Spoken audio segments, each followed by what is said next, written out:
Are you being smart with me? If you're being smart with me, young lady, you're gonna be punished. Punished for being smart? For being a smart Alec. Hello, everybody. What's up, party people? And welcome back to Smart Alec. Thank you so much. Woo! Yes. Thank you so much for joining us today. We are on episode number 5. Holy macaroni. Can you believe it?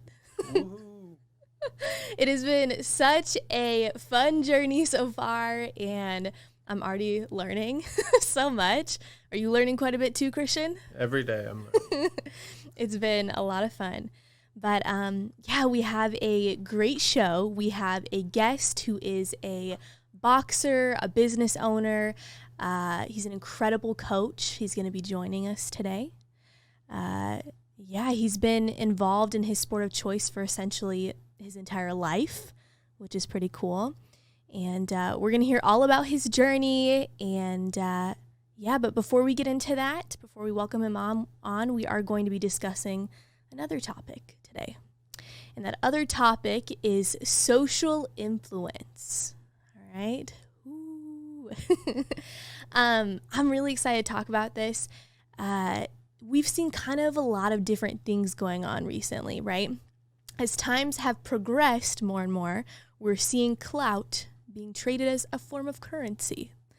Okay, and truly in real time, we're seeing this shift where being an online creator can plant a seed for all sorts of careers, essentially, which is kind of interesting to see happening.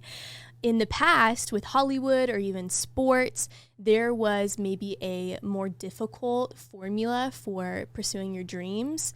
You know, there's maybe more restriction of what could be done or what couldn't be done. And I know as far as sports go, you could be training your entire life to become a professional athlete, you know, just to have your shot to become a professional athlete. And as far as becoming an actress or entertainer, you got to start from the bottom. You would have to be running coffee to people, being a production assistant, or showing up for casting calls and competing against thousands of other people for your shot to make it. But yeah, we're seeing a change now with this social media platform. You know, just about anybody is able to gain exposure if they're willing to be consistent. And all it takes is one viral moment, and that could be your open door for other careers.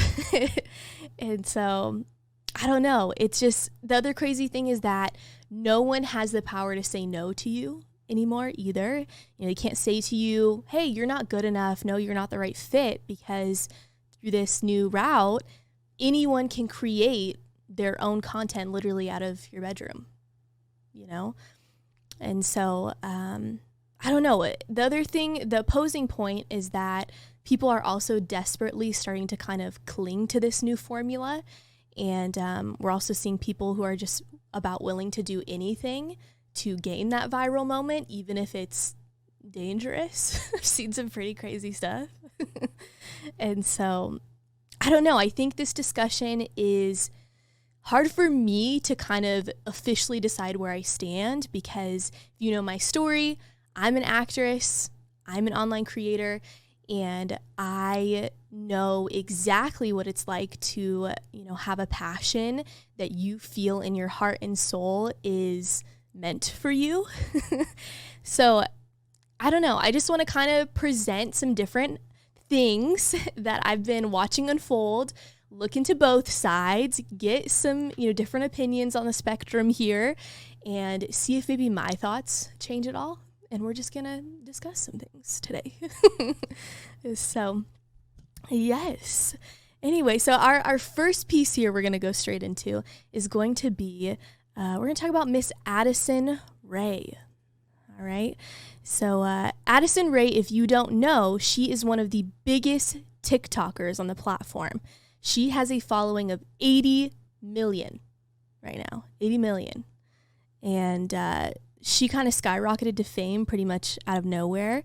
And since then, she's been able to be a part of quite a few opportunities through her social influencing career.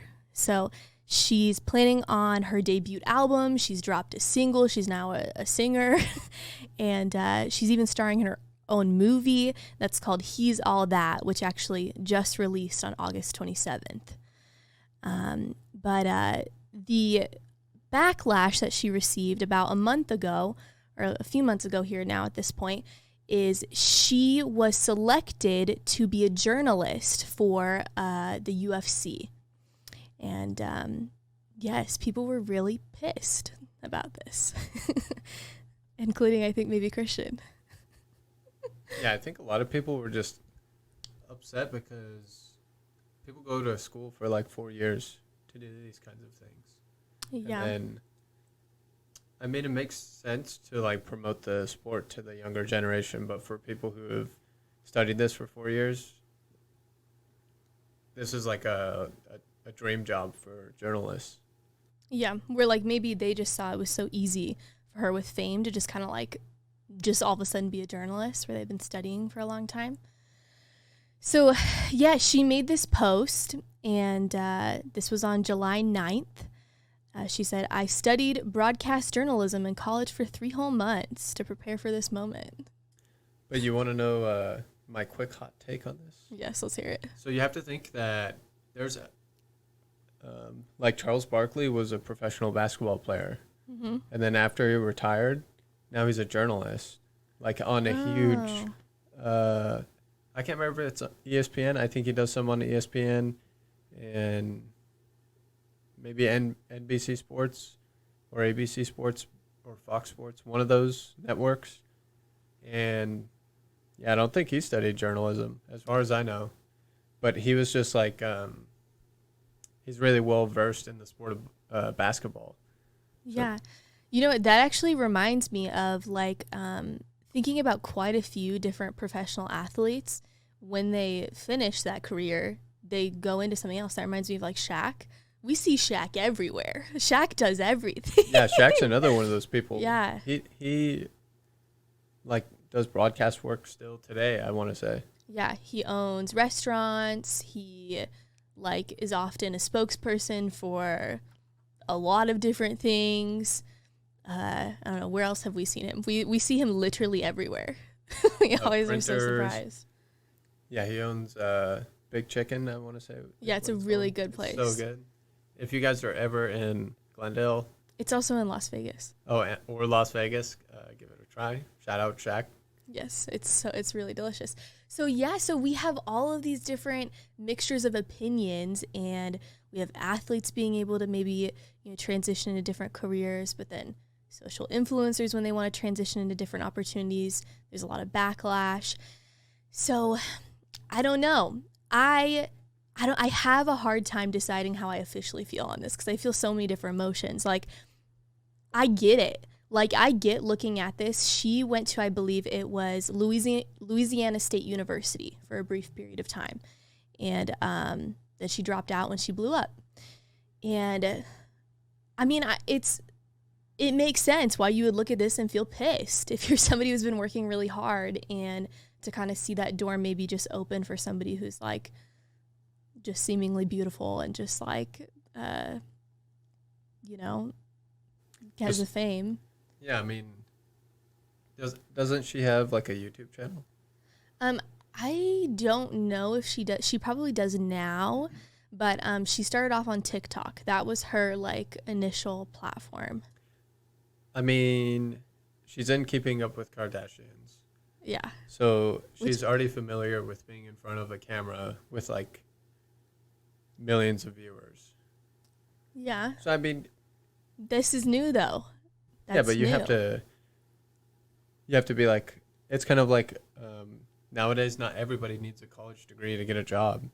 If you have the experience to do a job, then you are a contender for that job, regardless of whether or not you have a college degree. Like at Google and Facebook, or I don't even think Tesla. I don't think at Tesla you need a college degree. I don't think Elon has one. I'm pretty sure he dropped out after he made millions on PayPal. Yeah, I don't think he finished college either. The fact that people don't need college degrees doesn't mean that they're necessarily qualified for their job. So, like, just because, like, we don't necessarily need college degrees now to get really exclusive opportunities doesn't mean necessarily that she's qualified. She was casted for that job based on her popularity. That was it. They wanted to bring young audiences in, and they knew that they could get people to watch with her, like the younger audiences that they were looking for. And people who, have spent years in universities and collected debt are mad because, like, they don't have the opportunity to just call up a Kardashian and, like, be like, hey, I want to be a journalist and report the news, and, like, them make a couple of calls and then, they're there at the UFC fight. Yeah, I kind of have a conspiracy with it too. Like, with her suddenly being on like Keeping Up with the Kardashians. I know this is like a little bit off track, but since Krishna brought it up, I kind of believe that Kris Jenner is maybe like involved with managing this girl, because I have a hard time believing that her and Kourtney Kardashian, who is several years older than her, have anything in common. and if you watch the show, they're like swimming together, they're like actually hanging out together. And I think there's something else going on there. I think that maybe Kris Jenner is getting involved with like managing her, or I don't know.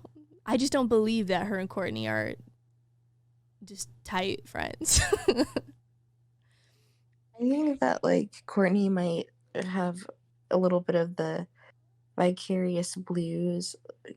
Addison is, like, blonde and young and, like, popular. And she's had a new type of fame and her youth that, Kourtney may have never been able to achieve because of, like, the audience that, like, have access to.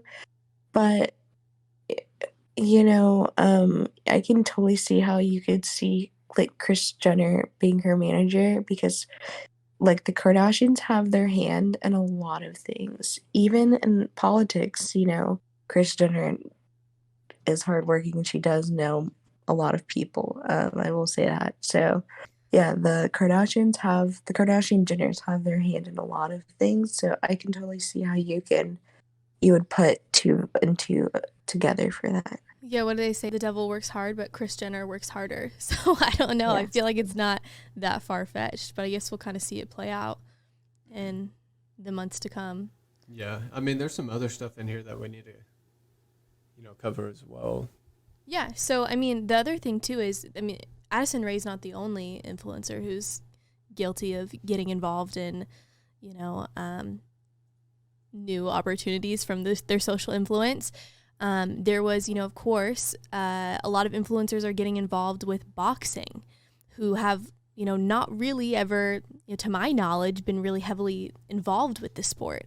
And we saw Logan Paul fighting Floyd Mayweather, which is just a completely well-respected boxer, right? Where an average, somebody who's maybe not a social influencer, who's been working their whole way, to maybe get into the profession, that's a dream to be able to have an opportunity to share the ring with Floyd Mayweather.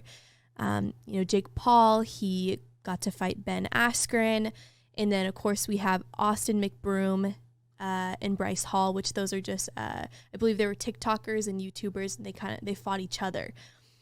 And so, I don't know. I have a hard time with it, because I get it. Like, I completely understand where the anger would come from. Like,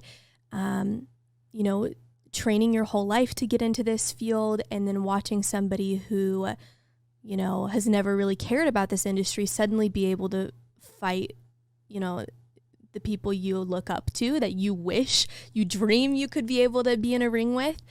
But at the same time, I can't help but put myself in those influencers' shoes and think that if it were me who were gaining those opportunities, I would be excited. Would I turn those things down? You know, would I look the other way and not be so thrilled that I'm getting an opportunity because of the platform that I've been able to build?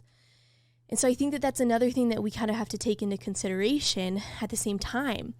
And I'm not necessarily saying I love any of those creators, first of all, because they've done some pretty questionable things. So I want to make that very clear.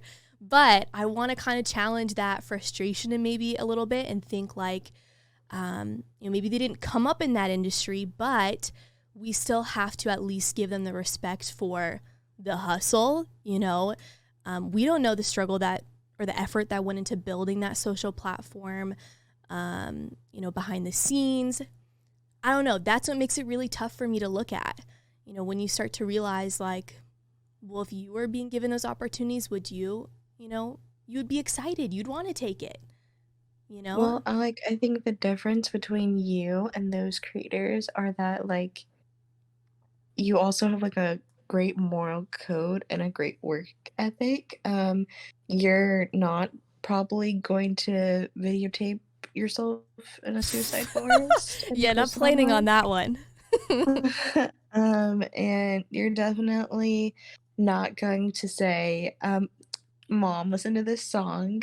It's called Addison Rae, and I am Addison Rae.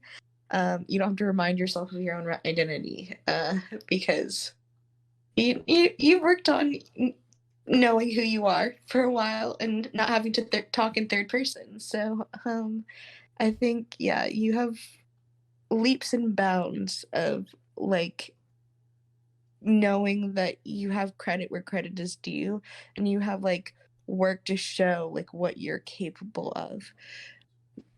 To be fair, I haven't seen anything that Addison Rae has provided to show me that she has, you know, she has gathered the information to be a journalist. She didn't take this opportunity to say like, hey, like this was a joke. I said 3 months of like, journalist school as, a satirical, little ditty.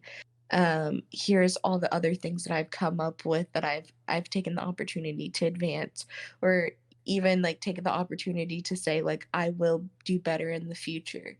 She kind of was just like, well, that's not fair. I should be able to do that. Why are people mad at me? So like I think that's what people are mad, like they're mad at, because yeah, of course, everyone wants to be an influencer now because like It's a new influencers pathway. are like, huh? It's a new pathway. That's what we were kind of talking Yeah. about before you joined. It's this whole new pathway where before it was Yeah. very like, the only way to get into the industry, you better be taking coffee every day. You better be going to Yeah, every like- single casting call. That's it. It's a new avenue. It's self-produced. You can create your own image. You don't have to rely on the industry heads to pick you because you're producing your own content. So, like for the people who are in the entertainment like business and want to venture to that, I can understand wanting to be a successful influencer and taking the opportunities that come with the job, with the territory. But also at the same time, you got to read the room, babe. And I felt like that's what those influencers lack. And I feel like they might lack that because of they don't acknowledging like their privilege and what they have. Like if it were you, Alec, you would acknowledge the things that you had to do to get here, and also you would congratulate all the other people that helped you get there, type of thing. It wasn't like it was all me. I did it. This is what happened. I got here because I'm beautiful and rich and I have a beautiful juicy booty. Like that's not. It's hard. I do think that her post was tone deaf. Like it was very tone deaf, to be honest. Like that is an area of growth for her. I will definitely say that. And actually, to be honest, each of those people that I listed off, they all do kind of lack a little bit of their judgment. It's a little bit off in a lot of situations. I don't know, Christian, what do you think about the boxers being able to come in and you know, or the influencers becoming boxers suddenly, and boxing well respected, you know, professional boxers? Um, that's a tough question, honestly. Do you think I'm gonna it's go ahead. yeah, I'm what do gonna you go ahead think? and say that most of those boxers took the fights for the money and the exposure. Mm-hmm. Because if you're a professional athlete and your only source of income is being a professional athlete, you're screwed when you're too old or you're broken and you can't be a professional athlete anymore. So most of those people have other business ventures, and when they fight these influencers, they're exposing themselves to those influencers' audiences and like Like the a new age, multitude. right? Like even if like you and I don't watch Jake Paul or Logan Paul, but when you see those names, you're like, oh, like we know who that is. He is a YouTuber or a online influencer. So we want to see what happens, even though we may not be cheering for him. So Yeah. then you're just like, you expose yourself to that person's audience, and then you expose yourself to like a huge audience of people who follow um, like social media drama, basically, because all those people want to see what happened, even if they're not social media drama followers. They know who Jake and Logan Paul are. Yeah. It was crazy actually because when I think it was the Mayweather fight, Christian and I, we didn't even know like what day it was supposed to be. And we like went to a restaurant and there were people in the streets, like all the way across the street, like piling up to be able to see this tiny TV screen to watch if Logan Paul was going to get knocked out or like what was going to happen. And I don't know, it's really interesting, you know, avenue that we're kind of experiencing with social influence now. It's crazy because I actually heard too that this is something that Zoe, you'll probably be interested to hear too. They're looking to create more like unions for social influencers, and they're looking to try to make social influencers be able to be a part of SAG. And so they're like trying to work on it. So I think that that's interesting because in a lot of cases, influencers do get taken advantage of because there's not as much, guidelines. But at the same time, they're pushing barriers to do this kind of stuff. It's just, this is all unmarked territory that we're watching this new route for people to pave their careers happen, you know? So it's interesting. But yeah, so any other takes you want to add to it, Zoe or Christian, before we bring on Daniel to kind of pick his brain on being a professional boxer and kind of what he thinks on everything? No, I'm excited to have our guest, though. I I'm am really too. interested to talk to him, and I have a little bit of background knowledge in what it takes to become disciplined, and yeah, I'm excited because, like, okay, look, I volunteered for the Army, but Okay. so I volunteered to be forced to be shown how to maintain discipline. But yeah, I know what that's like, and if you're not forced into being disciplined, it's a little bit of a different story. So he had to motivate himself to stay disciplined to boxing and Yeah. everything. So I'm excited. I wonder if he'll be for the influencers or if he'll be like against it. It'll be interesting to see. Yeah. All right, Zoe, you have anything else to add before we go into bringing on our guest? Yeah, I just want to say that I'm not saying that influencers aren't important or like they're spoiled because like if I could make six figures doing what influencers do, I would. I actually try my best to start my own mini version of that, but it is important to acknowledge other people's experiences and just be aware of the intersectionalities that are that affect other people's lives. And the second thing is I just want to say, Christian, thank you for your service and serving the biggest boxing match, Oh, which is our country. Thank you.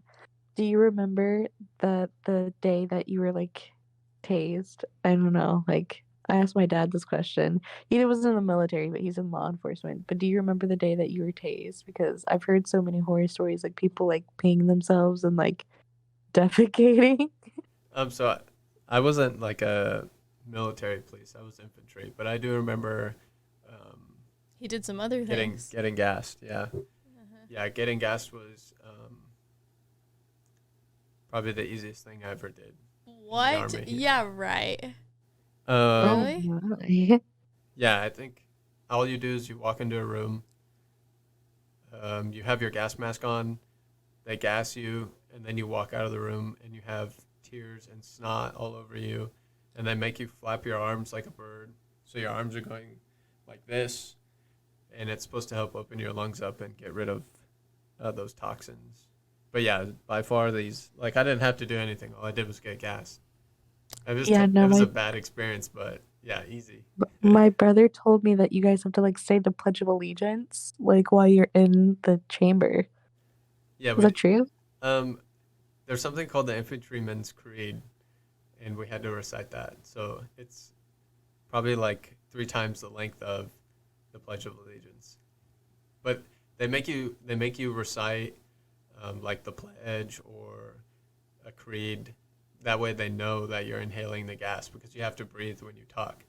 Otherwise, if they're like, take off your mask, you can hold your breath and then not get gas. So they make you talk.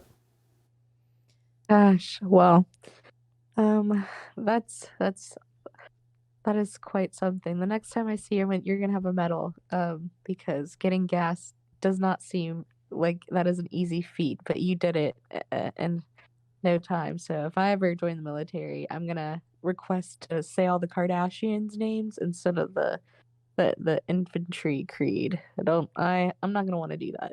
Um, Not a fan of snotting all over myself, but I will not be joining the military. But thank you, Christian, thank for your you for service. having me, you guys, and yeah, I hope that you guys have a great interview. I'll see you in a couple of days. Yes, So, go rocket, Miss Zoe. See you, Zoe. We love you. love you Bye. too. Bye. All right. I am so excited to bring on our next guest. He is a boxer, a coach, a business owner, and has just an incredible story to be able to share. So I am very excited for him to share what he does in the community. And yeah, so before we bring him on, I'm going to share a bit about where you guys can find him. I'm going to bring that up, Christian. So this is his Instagram. Y'all can find him afterwards. It is Marin_boxing_. Hopefully I pronounced that right. But it's MARIN. And yeah, you can see some of all the phenomenal things he does on there. And then he also does have a website, which is going to be marinboxingacademy.com. And I will add both of those links to the caption below the video. And yeah, so we can go ahead and welcome Daniel in. All right. Hello. Yo, what's going on, guys? Hello. Hi. Thank you so much for joining us. How's it going? Oh, it's going great. Thank you. Thank you for having me. Really appreciate it. Yes, absolutely. So I was just so inspired by your story, and I am so thankful that you even reached out to be a part of this. So I want to thank you first and foremost. But Awesome. I appreciate it. yeah, so how about we start off by just sharing with the audience a little bit about yourself, a little bit about where you're from, and kind of just the way, your upbringing. How were you raised? Awesome. Yeah. So my name is Daniel Marin, and I've been boxing since elementary school. I started when I was very young, and it kind of happened by accident. I wasn't a troublemaker at school. I just had a lot of energy, and my mom was waiting for me outside elementary school, picking me up, and there happened to be a boxing coach there, and they just started talking, and then the original plan was that I was going to go into the boxing gym and spar and get beat up, Wow. and so I could calm down. So that was the original plan. They just wanted me to so I could calm down and learn from that. But I went in day one, and I grew up in a very old school traditional boxing gym. So you get in there, you get beat up, and I fell in love with the sport. I fell in love with the mental part of the boxing part. It was just like I got in there, and there was absolutely nothing I can do to defend myself, and I wanted to do that. Also, I wanted to learn how to be able to do that. So I just kept going and going, and I was able to compete at the highest level in amateur. I have 51 amateur fights. I won 17 titles, including Wow. national golden gloves, silver gloves, junior Olympics, regionals, Idaho state champion, Utah state champion, and I got to train with Fernando Vargas. Also, he's a three-time world champion. He fought against Oscar De La Hoya, Tito Trinidad. He fought against Sugar Sean Mosley, and he was in the '96 Olympics with Floyd Mayweather. What? Oh my So I got goodness. some really great exposure to boxing. And it's been a beautiful journey. But yeah, that's kind of my upbringing. I grew up, very humble beginnings. I think like every boxer does. But my real journey kind of started afterwards, like after I was in Vegas and decided I wanted to be done and come home. Because my goal since I was young was always to be able to get to a place where I can give back to the community. Yeah. And I realized that when I was at that level, because I got to do a bunch of shows. I got to be on Mundos TV shows, like a Hispanic TV channel for Uh-huh. Mundos. I did one little skit for them. I did also a little skit with Hall of Fame referee Joe Cortez. We did a skit for ESPN there, which was pretty fun. We got to go to his house, and it was like a mansion. It was his mansion there. It was pretty nice. And but it was really great being around all that stuff, getting exposure. But my story is really funny because and I don't mean to get any preachy or anything, but how it happened was the first time I met Vargas, and we went to Vegas, and it was actually we were there for a week, and we drove about past his gym one night, and it was closed, and then he had a sign on the gym that said that they're remodeling it, they wouldn't be open for a while. So we just accepted that. We went to find new gyms. I got to train at the Mayweather Boxing Club for just a day, and but I couldn't go because it was kind of expensive, and I couldn't afford the travel back and forth. So we were there in Vegas for a week. We looked at many different gyms, and we were driving home that night, and we were. It was my dad and I, and my mom, and we were just like, you know what? We tried. We gave it a big shot. We couldn't find anything. Let's go back home. And on our way back home, we saw that gym was open Mhm. and there was lights, so there was cars there. So we pulled up and we pulled in and we found Fernando Vargas there. And it was really cool because we told him, hey, we're driving here from Boise. I want to do this. I want to have the stream. I want to compete. Wow. And and I'm sure he's heard that story many times. So he kind of like brushed me off, like, yeah, okay. But then one thing that my dad did that will always stick with me forever, and because I didn't know he did this until that point, he excused himself and he went to the car and he pulled out a sheet, and in that sheet he made a he made what's it called, a list of, Mhm. he was asking for money to be able to drive me to Vegas to get there. Mhm. And so on that list, they had names of people who donated, that believed in the dream, that believed in me, that believed Wow. that for me to get there. So Vargas was reading that. He looked up at me and he says, "Put your gloves on." And I just look at him. I just started to cry right away. And to be able to hit pads with the world champion, it's just amazing. So we get in the ring, we're hitting pads, and it just flew like we've done it before. It was just perfect. We're hitting every combo, we're doing everything right. And after that, he told me that he's like, from now on, I'm gonna be your coach and I'm gonna make you world champion. Um, and then after that night, before we were leaving to go back to where we were staying, he grabbed my shoulder. He's like, I'm gonna train you under one condition. He says, you gotta go to church with me. And I was like, oh, okay, whatever you want.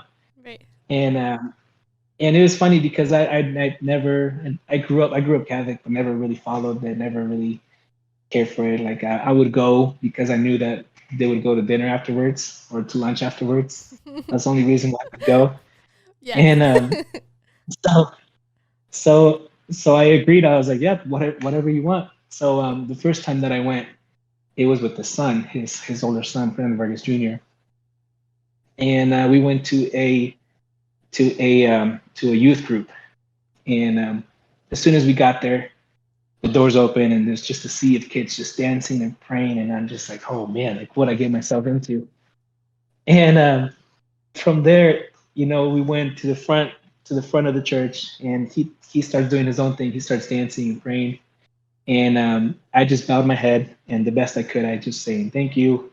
I was saying thank you for the opportunity, thank you for this. I have three daughters. At the time, I just had my oldest daughter, and she was back here home. So I was like, just watch over my baby, make sure she's okay. And then all of a sudden, I had my eyes closed. The room just got very quiet. I started to cry, and I could not open my eyes. And I just um, what's it called? It was just a really really beautiful experience because I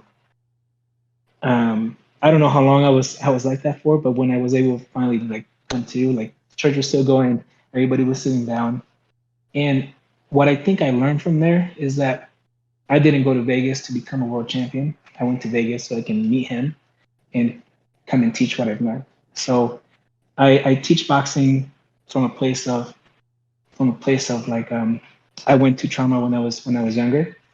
So now it's my job to be able to help people through that because boxing gave me so much to me. So now to finally somewhat heal from my trauma, I'm able to help others with that. And I say boxing means so much to me because to be able to help other people from different walks of life, from different backgrounds, from different stories, and help them heal with boxing is just why boxing means much more than sport to me. Yeah. Wow. Okay. That's an impactful story. You know, Mhm.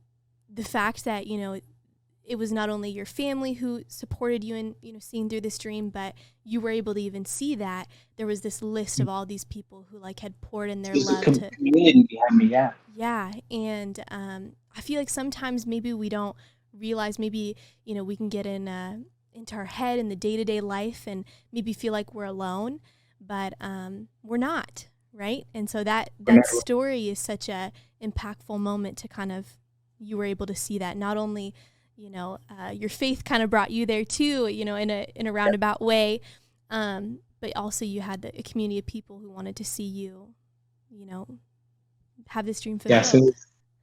it was pretty great. It was one of the most beautiful experiences there. Being in Vegas was rough. I lived in the north side of Las Vegas, in this little apartment. We lived right in front of the swap meet. So from the outside, it looked beautiful because they would see me on the TV shows on this mansion. They would see me all dressed up nice. That was not my clothes. That was not any of that was mine. It was all borrowed from his son. Um, and little did they know it's kind of crazy too because I'm in a really good spot mentally now where sometimes culturally we're not allowed to put boundaries because how we were braced up like, oh, you always stick with family, this and that, but I am now able to make those boundaries with that. So that's kind of what I'm also trying to teach. There's a lot also there to add on. Wow. So that's wild. I want to Yeah. ask you, I know you said you were a kid who had like a lot of energy. Mhm. And then it was kind of like almost like fate that this sport Yeah. even found you. And Mhm. I'm curious to know, do you consider Fernando Vargas to be your first like coach, or do you consider that, first boxing coach that, you guys had, ran into, and when you went to that first fight, do you consider him to be your first coach? Who do you consider to be your first coach? Yeah, no, my first I had coaches. My first coaches were here in Boise. It was a little gym. It's not there anymore. But I was part of the Albero's Boxing Club with Larry, Jimmy, and Alfonso were my first three coaches. And then I also have two other coaches. His name was David Johnson. He actually was like a Mr. Hawaii big dude. He was our conditioning coach. And then I had another one. His name's Mohammed. He was another Russian coach. So I have, it's really beautiful because I am a mixture of all my coaches Yeah. that I take with me. So I look up to all my coaches. I still keep in contact with all of them too. They all have helped me be where I am at today. So I'm always like very grateful for them. And it's beautiful that I'm able to keep that connection still there. Yeah. So I love hearing that kind of each coach that you've had has kind of left you with something else. And so Yeah. I'm curious, what qualities do you feel were most necessary for you to pick up and carry over into your own trainings?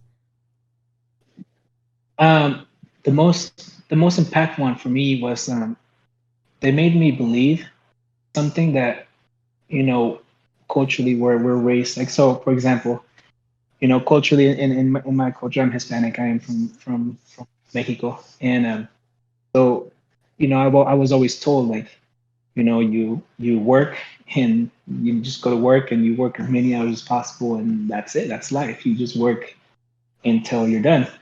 And but I would go to the gym, and my coaches would like they would paint a picture for me, which I'm a visual learner, so that was very helpful.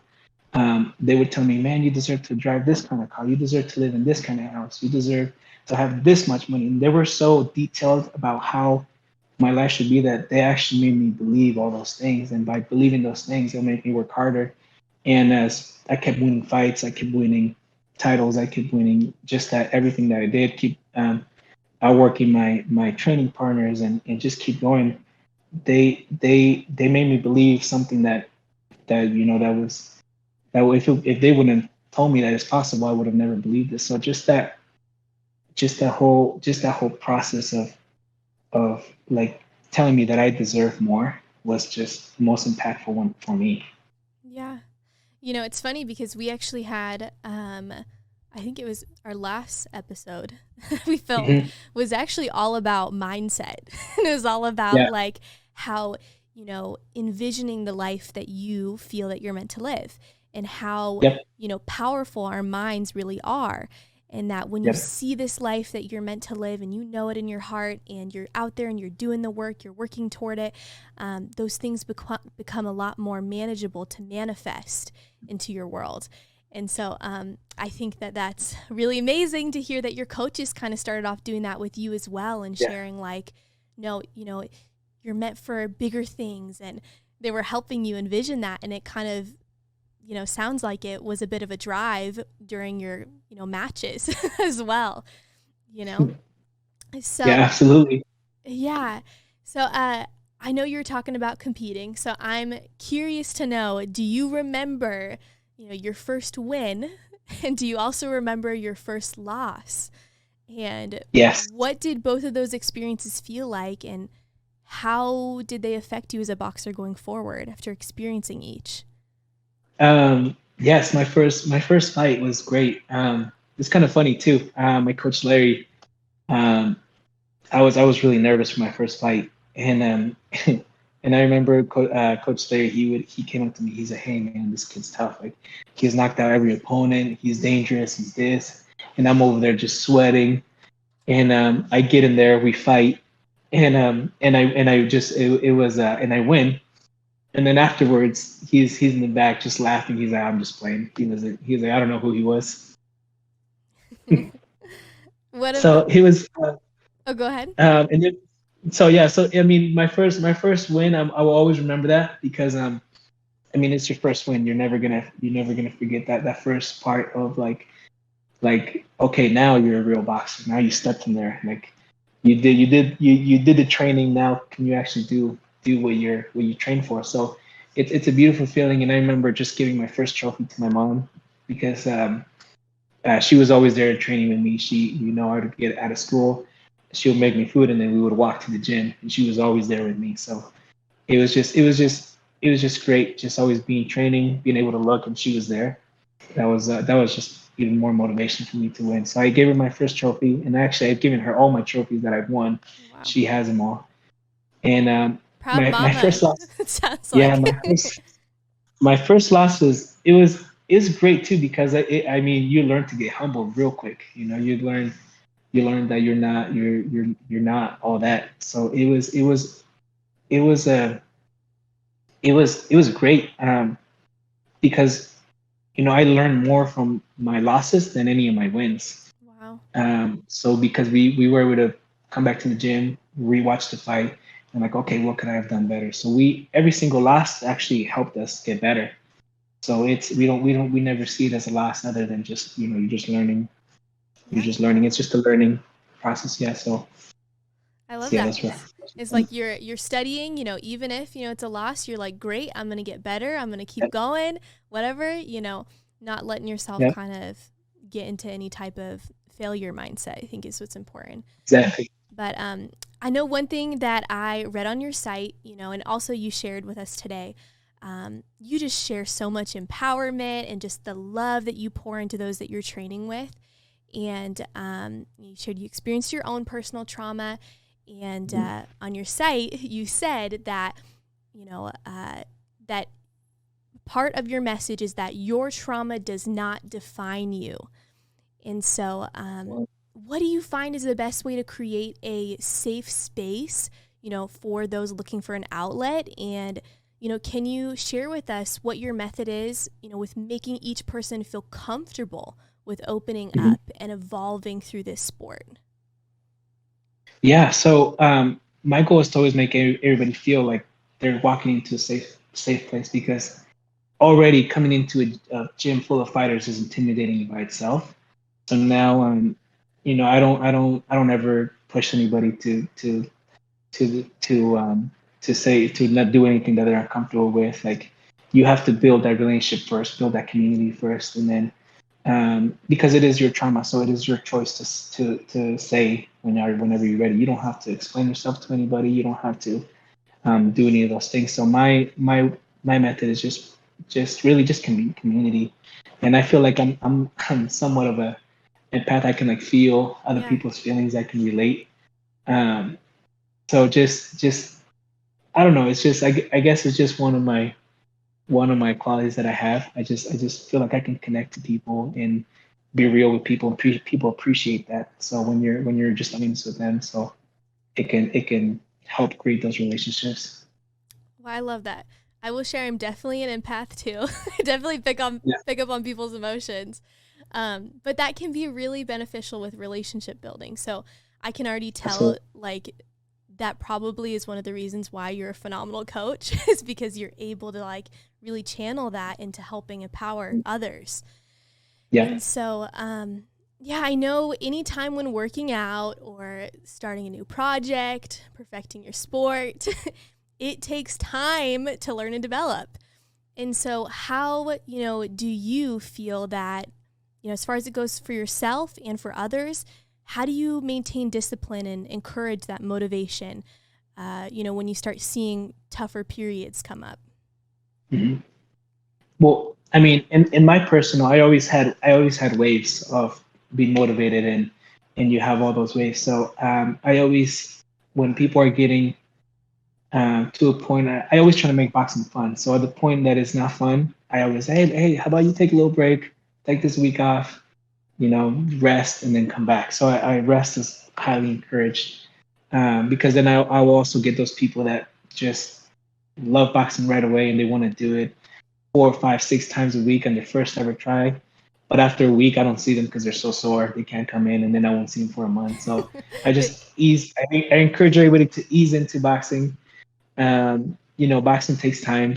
It's a beautiful sport, but you got to be nice to your body too. And yeah, so it's just taking it one day by day, and then making small goals is really the best way um, to really reach those things where you're looking for. And then just not being so hard on yourself. I have a lot of people too that they care about weight, they care about this, they care about that. So when we're talking, I we sometimes we just sit down and talk. Like, what do you really want? We figure out exactly what is you want, and now what you think other people might like you for. So I always just encourage just that. I don't know, just taking it easy, yeah. nothing too crazy. I love that it sounds like you kind of find what that centered motivation is for that person. And then Yeah. also it sounds like you know, want to make sure nobody burns themselves out, which is good Yeah. because I know that happens very quickly when you're pursuing a new project you're excited about. So, Burnout. yeah, well, I love that you've been able to kind of develop in this industry and, you know, you were originally a boxer and then, you know, over time were able to kind of take your own experiences and then want to start taking those to help others. That's always like my favorite journey to take place. So now with being a boxer and a business owner, those are, of course, you know, two different adventures to take on. So I'm curious, at what point did you know, okay, you know, I want to now get into the community and start, you know, this boxing academy? Like now is the time for me to start doing what I want to do with giving back. So, I mean, that goal started when I was 9 years old. My goal was always to give back. So it was never fighting. One, because I've never been a fan of like crowds and being around a lot. Like I never did it for the attention or for that reason. And another one is I never really cared about money. Like I just wanted other people to be happy because going back to trauma, when trauma happens, you just hide it and you just don't want it to be real, so you just put it away. So I distracted myself with boxing, and then the goal was always to be able to help back. And then, can you remind me what your second question was? I think it was really just like when did you know like it's time now to pursue it, to go out and start this? Um, it was. I mean, geez, it's just a mixture. I mean, it all kind of just happened for me, honestly. You know, I started I was working at a restaurant at one point, and then when I first came back from Vegas, I was working at a restaurant, and then and I was just there all day, and I wanted to get back into boxing. So when I was 19, I was working at that restaurant. I decided to open my own gym, and it was a little broken down. It was like an underground building out in the Cuna, and I just opened it. I bought everything secondhand. My dad helped me build a ring in there, and then I had another guy help us out, and we were able to get like 10, 20 kids in there from Napa, Caldwell, and stuff. But the problem was that I was always working the restaurant, so late shifts, so I was never able to be there. So, but I actually use it as like a success story because the goal was to open a gym and start something, and I actually did do it at just 19 years old when I first started, and then I had to shut it down because I couldn't maintain it, and the building had to be like rewired, and that's super expensive. So what we did, we bought like a generator and then construction lights, hooked it up, and we made it work.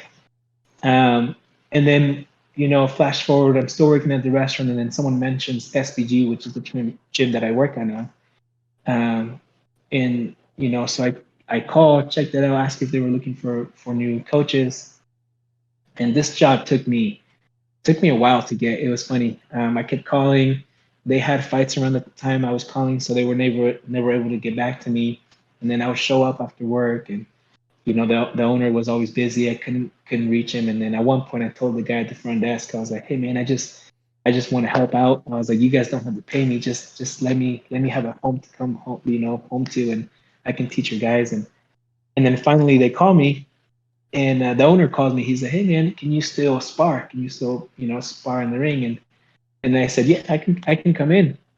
And we come in, and the way they do sparring here, the way I grew up sparring is two different things. So in an old school boxing gym, when we spar, we it's a fight. It's pretty much a fight. You try to fight, but the only rule is that if you notice you hurt your opponent, you don't finish him. You just let him come back, and then you keep going. But here they do it in a much safer way, which is with not full power, not anything like that. And I didn't know that, and I get in there with Oh no. one of the coaches in here, and I just right off the bat start throwing power, and just keeps going back, and then he's not hitting me hard back, so I kind of back off, and I was like, maybe he's not there yet, and then I get done with that round, and then the owner hops in, And I'm this is gonna be a good round. So same thing. I start throwing power and working pretty hard.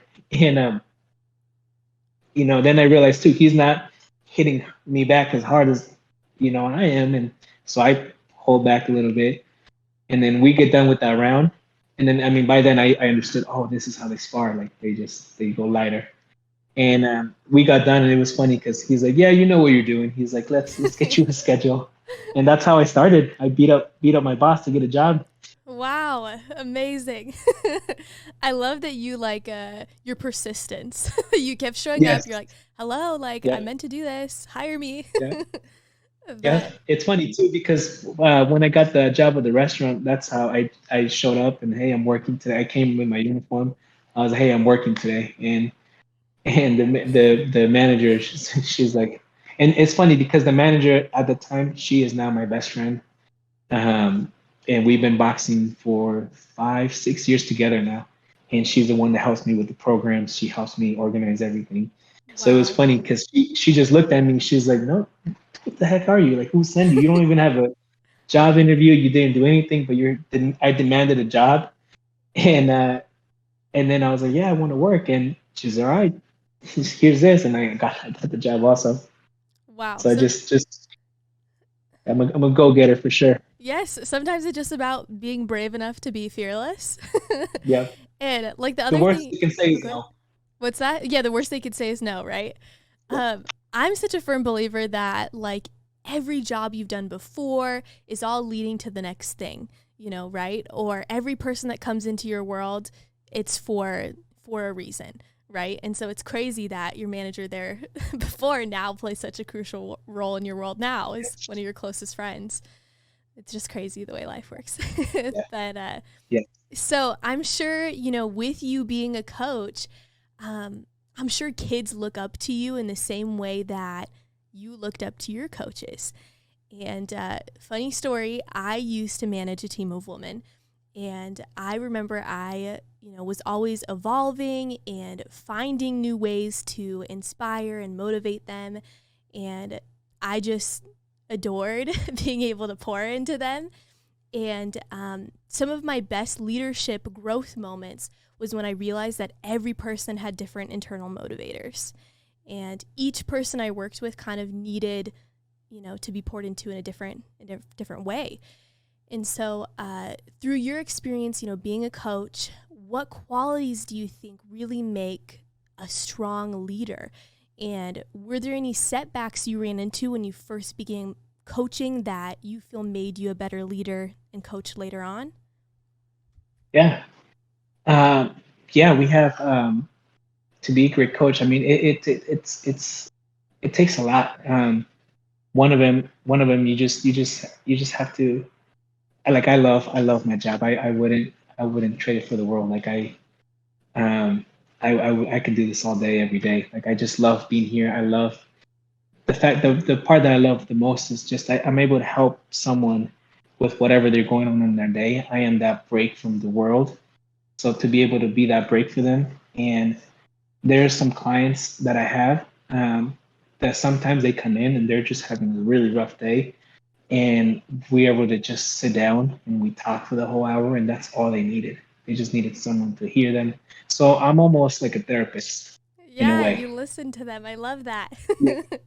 Yeah, so sometimes we just that's all they just needed. They just needed to hear it out, and then they just needed to hear advice maybe in a different way. So that's what they needed. One of the hardest things growing, like when I was first started coaching, was that I'm just so young. So so I started coaching super young, and so that was one of the weirdest things too. Is like me coach, like I am the boxing coach of the owner here, and so it's kind of funny if you look at it from the outside. I'm like one of the youngest guys here, and I'm the main head coach guy. So that age has always been a thing, but it's funny now because like I have my guys in here and they'll be complaining, and I'm like, oh, you just wait till you get to my age, then you'll know what it feels like. and and I don't know, it's just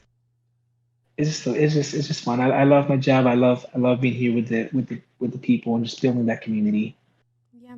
It's what I don't know. It's just I don't know. In a way, it's just what I love, what I'm meant to be, Yeah. and just being able to be that help for everybody helps me in a way.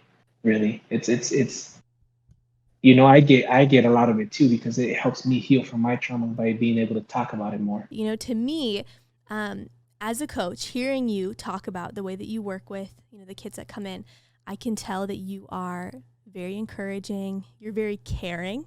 I think that that's the biggest thing. The fact that you create this safe space where if they do need to talk, they can talk. They can open up. Like, I love that you said that you kind of work as a therapist too with them. Yeah, So it's awesome. yeah. I got 3 girls of my own, so I gotta be. Yeah, I got. It's I got my dad mode on. Yes. So have your girls gotten into boxing as well, or? Yeah, so so I try to get him. I think my youngest one is going to be the boxer. My 2 oldest ones are princesses. They're very what's it called? They want to do gymnastics. Like my oldest one, she's 10, and I got her the gloves, I got her the outfit, I got her everything, and I brought her in. She's hitting the bags, and I'm like super excited to get going. I'm taking pictures, recording, doing all the things, and she just looks up. She's like, "Dad, I just want to do gymnastics. Like, I don't want to do this." I'm like, all right. And then my youngest one, Emerson, she is in jujitsu. She trains here in SPG. She's been doing it for a few months, and she loves the kids. She's not understanding the jujitsu just yet. I mean, she does some things naturally now because she's done it over and over, but she's just there to have a good time, and that's what we want. Just she's getting some work out of it, and she's you know being around kids, so that's all we want. But my little one, she's feisty. She's definitely gonna be my fighter. That's amazing. It's a whole Yeah. family event that everyone can Yes. Yes. be a part of. But I'll share, we love watching boxing. I'm not going to lie, I'm definitely a bit intimidated by the sport, but that's exactly why I want to challenge myself to like learn a few moves. And, the women are just so fun to watch. The men are really fun to watch too. But just watching the women, like how just their strength, and that's just what I find so incredibly inspiring. So I'm curious to know, through growing up in this field, do you feel boxing was ever more of a man sport, or did you always kind of see women being involved in it, or how has it changed and evolved over the years? Yeah. No. No. Boxing is not a man sport. Boxing is a sport. It's for everybody. It shouldn't have that division. There's no such thing. Boxing is for everyone and everybody. And even if you're doing it to fight professionally and compete, or if you're just doing it just because you like the idea of it, or if boxing is another just one workout to add, like there should be no. They should. I just don't feel like that's a. I know some people do feel like, oh, it's this. It's no, it's not. Good. Yeah. Good Don't, answer. don't talk to them if they say that. Right. I love that. So before you hopped in, we were kind of talking about something else we're interested in your take on. So recently, there's been a lot of influencers getting into the boxing ring. Okay. Yeah. And they've been taking on the sport for sometimes what it maybe seems like a quick monetary gain. And so I'm interested to know what your take is on this topic. Do you feel it could be maybe a good thing to bring more exposure to the sport, or could it be taken away opportunities from, those who have been training their whole lives to get in the ring? I want to pick your brain on this. What are your thoughts on this event that's been happening? No, it's a great question. In the beginning, because I didn't know who they were. I knew the names, but I just didn't know who they were, what they did. And at first, I was with the boxing community. I was like, oh, why are they here? Why are they getting Right. any showtime, right? But as the more I see them, the more I see them train. Like good for them. They're making a living off of it. Their boxing is entertainment. It's supposed to be entertaining. So they're building another platform, and if they can make a living off of that, like that's amazing for them. Like they're training hard. They're putting in the work. I respect anybody that has the courage to step into the ring. So I can't take anything away from that. Like I would do the same thing if I was in their shoes too. Right. Like Right. yeah. You know, So that's how I felt too. I mean, obviously I'm not a professional boxer or professional athlete, but I at first was kind of like on the spectrum of thinking like, oh, you know, that's unfortunate that these other people who have been like working so hard to get into the ring, you know, and then Logan Paul gets to go and fight somebody's, you know, Floyd Mayweather, somebody who yeah, that would be like the yeah, dream to be able to box.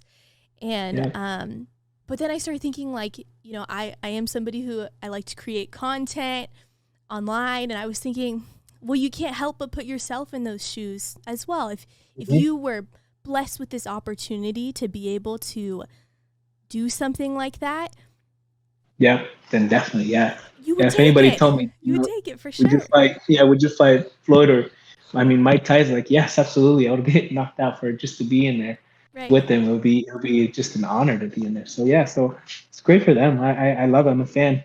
You have to respect the hustle. You Mhm, know? absolutely. So, all right. Well, Christian has some questions he's prepped as well. So, if you want to go ahead. Awesome. Yeah, I have some pretty, I guess more simple questions, but like, do you have any like professional boxers or MMA fighters that like still inspire you today? Yes, I do. My one of my favorite fighters is Miguel Cotto. He's from Puerto Rico, and what I love, what I look for in fighters is just how they carry themselves outside of the ring, not just inside.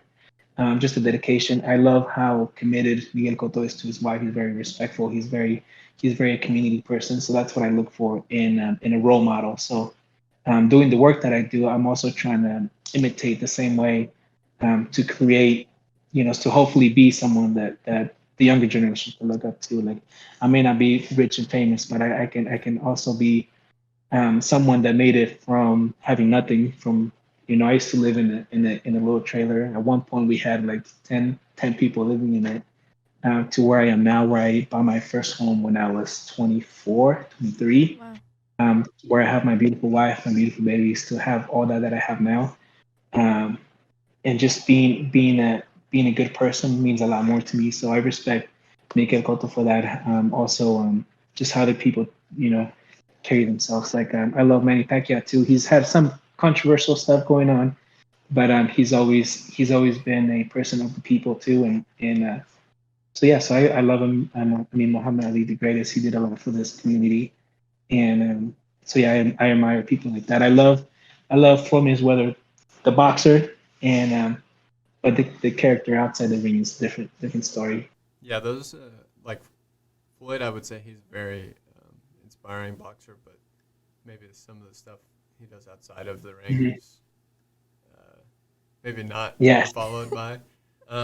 And then I do have another little question right here. I know, or I've heard, I guess, that cardio is probably trained the most in, trained the most in boxing.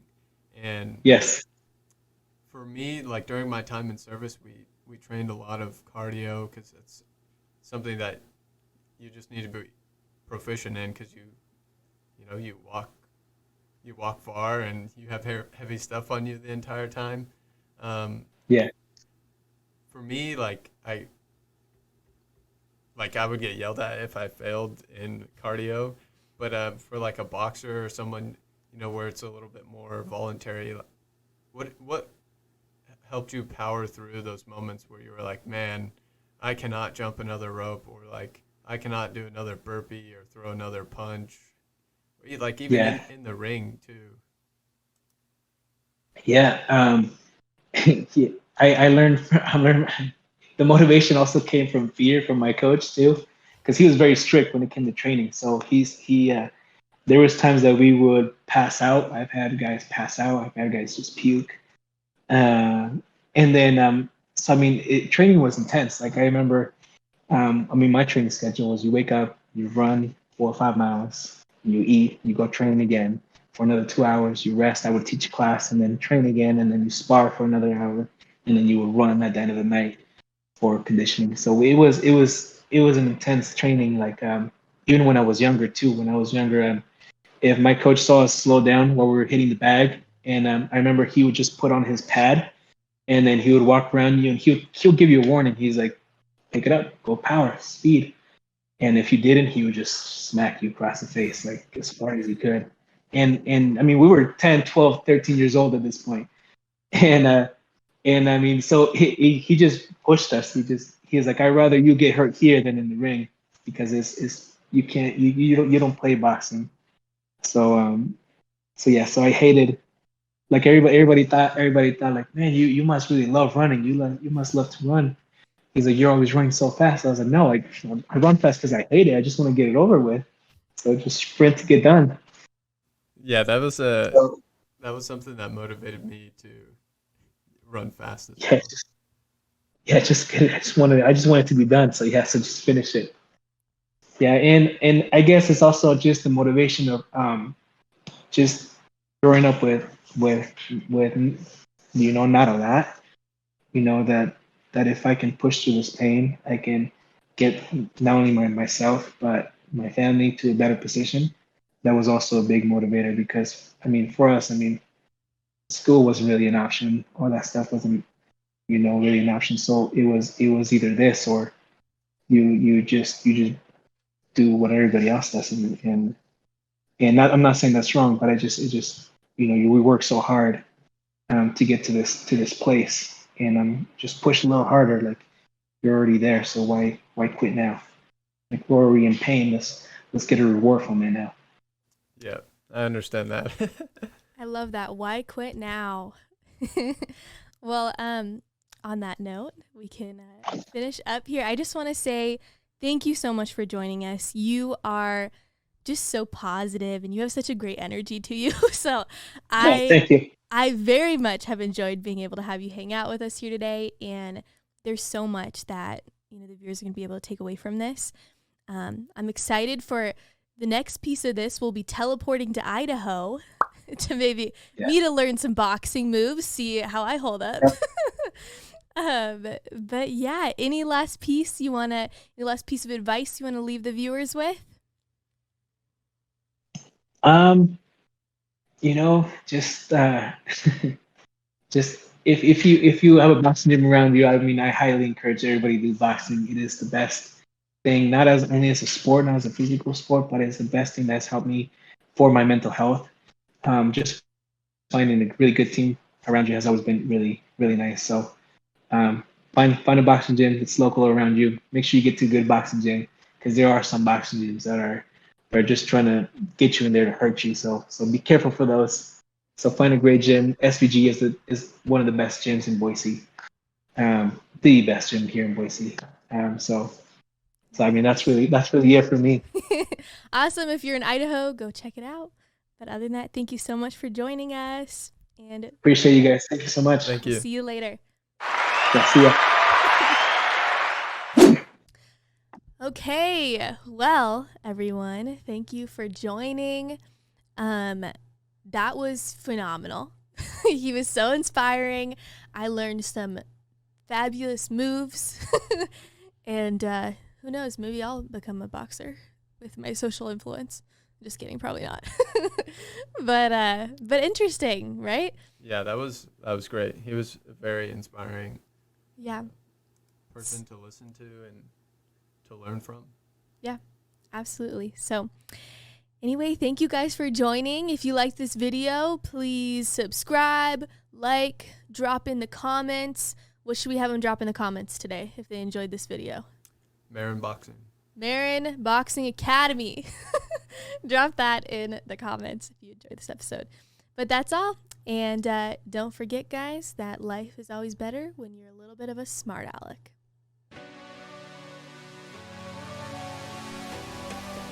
Are you being smart with me? If you're being smart with me, young lady, you're gonna be punished.